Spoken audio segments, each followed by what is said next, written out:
So real quick before I start, Supercell released a statement that they're going to remove duplicates unless you have every hero, which isn't a point I make in this video, but it's not that important for the most part. So Clash Royale's last update is probably the worst in its history. The March update sucked, but it didn't inherently ruin the pacing of the entire game, just the past and two broken upon launch editions. Here's 8 steps to save this game from being like Brawl Stars and slowly deteriorating due to bull-hunky additions. Step 1. Better offer/mindset.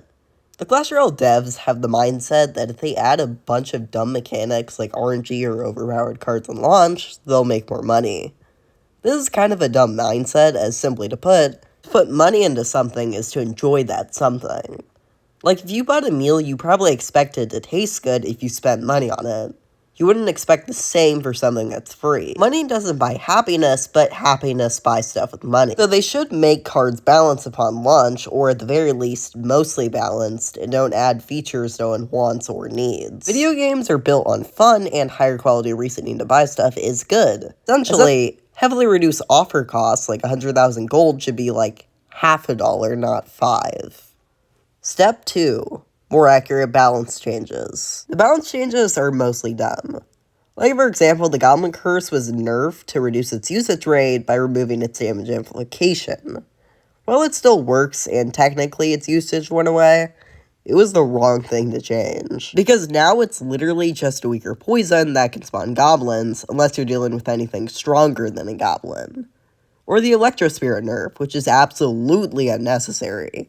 It's slightly slower, so I guess it's worse against Inferno Towers. They should at least nerf Boss Bandit, rework or nerf Prince, rework or nerf Elixir Golem, rework or nerf Mega Knight, rework Clone, rework Mega Minion, rework Electro Giant, rework Ice Spirit, rework Witch, buff Wizard, buff Rune Giant, buff Barbarian Hut, buff Goblins, buff Spear Goblins. This is kind of important as the game is mostly shaped by these changes. Step 3. Never increase levels. Even if level 16 didn't heavily nerf progression to where the cards you want are as hard to get as gems, it would still be annoying given that extra levels means more grinding. Getting to max level doesn't feel satisfying anymore, as the devs could just increase it for no reason other than greed. I think they should just pick a level and keep it there no matter what. Even if it's level 20, level 25, or level 30, at least it will feel like an accomplishment to be done with the card's level. Step 4. Lucky chests are reworked. Lucky chests are inherently dumb. Sure, chests weren't the best system, so what about royal chests?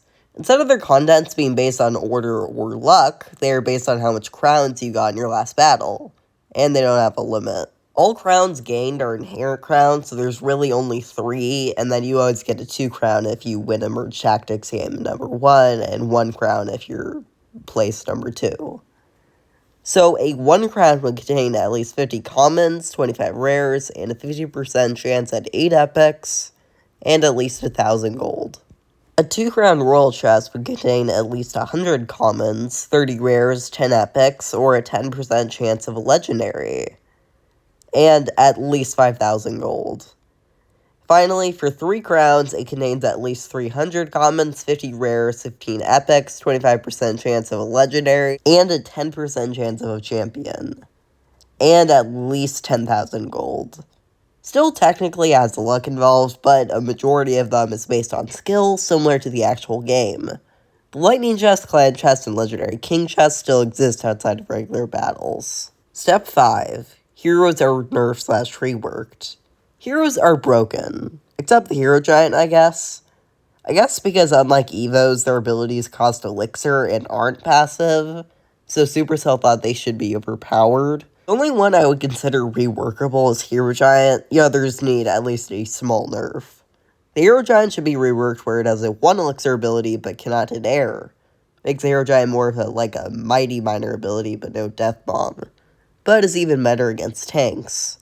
The Hero Musketeer should be nerfed, albeit slightly. The turret spawn damage is removed, and its DPS is reduced from 235 to 158, which is the regular for a normal Musketeer.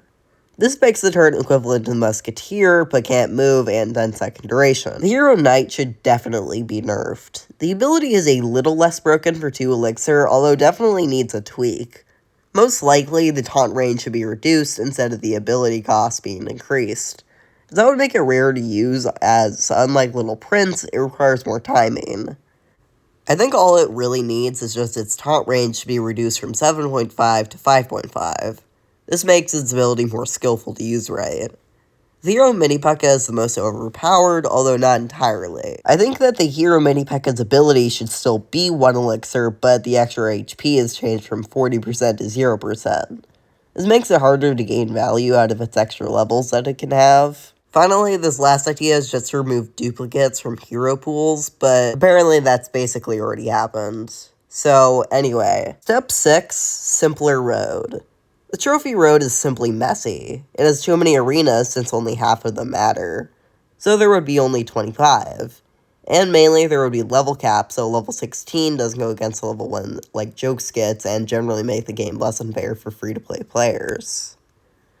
So after training camp, Goblin Stadium would have the level cap of 3, Bone Pit would have the level cap of 4, Barbarian Pool would have the level cap of 4, Spill Valley would have the level cap of 5, Builder Workshop, level cap 6, Pekka's Playhouse, level cap 6, Royal Arena, level cap 6, Frozen Peak, cap 7, Jungle Arena, cap 8, Hog Mountain, cap 8, Lecture Valley, cap 9, Spooky Town, cap 9, Rascal's Hideout, cap 10, Serenity Peak, cap 10, Miner's Mine, cap 11, Executioner's Kitchen, cap 11, Royal Crypt, cap 12, Silent Sanctuary, cap 12, Dragon's Paw, cap 13, Boot Cap, cap 13, Lumber Love, cap 14, Flash Fest, cap 14, Pancakes, cap 15, Summit of Heroes, cap 15, and finally Legendary Arena with cap 16. This makes the general game more skillful and less pay to win, and makes the arenas more useful instead of too many for no reason.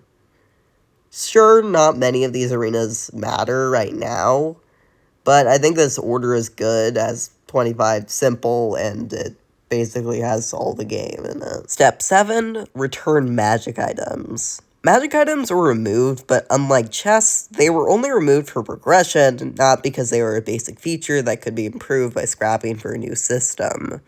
Magic items, though?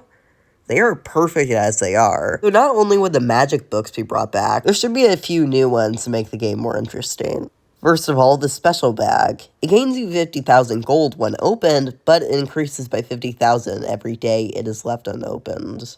Rage Potion. Similar to the boost potion, but instead of increasing levels, makes a card enrage until it's hit. Lasts for 2 hours. Evolution Potion. Allows you to test out any evolution. Lasts for 1 hour. Finally, the Heroic Potion. Allows you to test out every hero. Lasts for 2 hours as heroes are harder to get. And the final step. Step 8. New cards. In Clash Royale, a new card comes out around every 4 months, which is weird. And ever since Vines, there has been a long break. I believe because card pulls from chests are already a 1 in 21 chance of what you want. So instead of making wildcards more important, they're just adding evolutions and /or heroes to every card. Even if new cards needed a special ability to spice up the game, and needed to change gameplay from the norm, they could still easily do that. For example, a really slow card, but it does infinite damage. So kind of like a Lava Hound, but for its damage, not for its tankiness. Or it cannot be hit, but temporarily living card. Or a 4 times damage to a building strip card, or has low health but is insanely fast, traps, maybe river traps like a shark, or a very powerful but only destroys closest tower card, air spirit, earth spirit, water spirit, siege machines, pets. The ideas are endless if you think about them enough. This is a PvP game and should at least have 150 cards at this point in its lifetime. It's almost a decade old and doesn't even have double its original troops upon launch. In conclusion, I think that the game isn't that good and progression is slowing and therefore the game's getting more boring. Hopefully next season they'll at least tone down some changes like balancing heroes or easier progression. That's about it. I may work on a Marvel ranking next, but it kind of depends. See ya.